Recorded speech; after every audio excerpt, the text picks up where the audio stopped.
Operation সিঁদুরে ফাঁদে ফেলে ঠকানো হয়েছে পাকিস্তান ও চীনকে। পাকিস্তানি সেনা এবং চীনের প্রযুক্তিকে ফাঁকি দিয়েছে ভারত। ভারতীয় সেনাবাহিনীর কৌশলে পর্যুদস্ত হয়েছে পাকিস্তানের সেনা। পরাজিত হয়েছে তাদের ব্যবহার করা চীনা এবং তুর্কি প্রযুক্তি। সম্প্রতি এই তথ্য প্রকাশ করেছে প্রতিরক্ষা গবেষণা সংস্থা Indian defence research wing. Operation সিঁদুর চলাকালীন সময়ে পাকিস্তানের একটাও মিসাইল ভারতের মাটি ছুঁতে পারেনি। পাকিস্তানি, যা কিনা আসলে চীনা ও তুর্কি, সেই সব ড্রোন ও মিসাইলকে আকাশেই ধ্বংস করেছে ভারতের আকাশ প্রতিরক্ষা ব্যবস্থা, যার মেরুদণ্ড রাশিয়ার S-400। উল্টো দিকে ভারতের ড্রোন ও মিসাইল একের পর এক পড়েছে জঙ্গি ঘাঁটি এবং পাকিস্তানি এয়ারবেসগুলোতে। ভারতীয় সেনার প্রতিটি মিসাইল ও ড্রোন নিখুঁত লক্ষ্যে আঘাত হেনেছে পাকিস্তানের মাটিতে। একটাও আটকাতে পারেনি পাকিস্তানে থাকা চীনা ও তুর্কি র্যাডার সহ অন্যান্য প্রতিরক্ষা ব্যবস্থা। কিন্তু কিভাবে সম্ভব হলো এটা? সম্প্রতি এই সংক্রান্ত তথ্যই প্রকাশ করেছে ইন্ডিয়ান ডিফেন্স রিসার্চ উইং।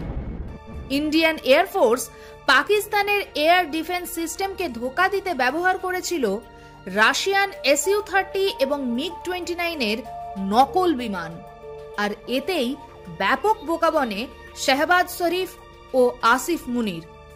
ভারতের ডিআরডিওর তৈরি লক্ষ্য কিংবা ওয়ানসি জেট-40 মতো ইউএভি গুলোকে নতুন রূপ দেওয়া হয়েছিল। শুধু বাহ্যিক রূপদান নয়, এই ইউএভি গুলোতে লাগানো হয়েছিল বেশ কিছু প্রযুক্তি।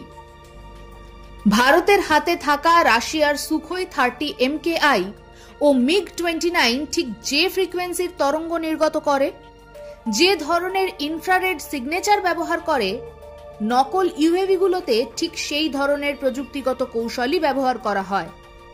তারপর এই মানববিহীন ইউএভিগুলোকে পাঠানো হয় পাকিস্তানের আকাশে। সম্পূর্ণ ভুল লক্ষ্যবস্তুর উদ্দেশ্যেই এই ইউএভিগুলোকে পাঠানো হয়েছিল পাকিস্তানের আকাশে আক্রমণের উদ্দেশ্যে। এটাই ছিল কৌশল। ভারতের পাঠানো নকল মানববিহীন সুখোই ও মিগদেরকে শনাক্ত করে পাল্টা মিসাইল দাগে চীনের HQ-9 মিসাইল ডিফেন্স সিস্টেম। কিন্তু ঠিক একই সময়ে নির্দিষ্ট লক্ষ্যবস্তুতে আঘাত হানতে আসল মিসাইল ছোঁড়ে ভারতের সেনা। অন্য কাজে ব্যস্ত থাকায় আসল মিসাইলগুলোকে আটকাতে পারেনি পাকিস্তান, আটকাতে পারেনি চীন ও তুর্কি প্রযুক্তি। ভারতের অনন্য যুদ্ধ কৌশলে পর্যুদস্ত হয় পাকিস্তান। মীমাংসার জন্য ছোটে পশ্চিমীদের দরজায়। পরের ঘটনাক্রম সকলেরই জানা। পাশে থাকবেন রাজনীতি বাংলার, সাবস্ক্রাইব করবেন রাজনীতি বাংলা।